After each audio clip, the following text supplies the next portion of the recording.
I want to start with some questions to introduce you. Where were you born and where did you grow up? I was born in Northern Ireland, which is quite a small country uh, and is part of the United Kingdom. And I lived there, went to school there until at the age of 19, I left to go to Cambridge University in England. Very good. And what led you to mathematics and philosophy? Well, I suppose at school I was good at maths, but I was first interested in languages, actually.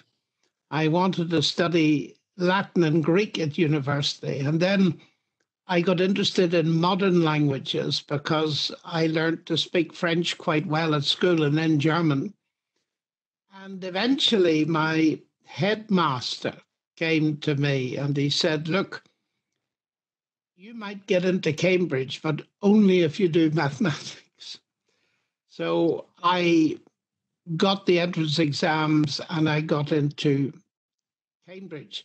But the philosophy interest and the theology interest, that stems in a way from my parents. You know, our parents have a great influence on us. And it's important for your viewers to understand that my Christian convictions go back a very long way, but they started in a very interesting way because Northern Ireland at that time was beginning to have a lot of sectarian violence between Catholics and Protestants. And my father had a store, and I suppose at its height it would have employed 30 or 40 people. He tried to employ people from both sides of the religious divide. And that meant he got bombed. And I asked him why he did this. Well, why take that risk? And he said, look, he said, I read a fundamental statement in the Bible that says everybody, all men and women, no matter what their worldview is, are made in the image of God. And therefore, I wish to practice that and show respect to everyone. And that has been a very important principle in my own life, especially when I'm debating people that disagree with me completely, like Richard Dawkins and so on. That's the first thing. The second thing is my parents were Christian, but they loved me enough to give me space to think. And that was unusual in a small country where religious bigotry was everywhere, really. They encouraged me not only to think about Christianity, but to compare it with other worldviews. So it was a superb preparation for coming up to Cambridge.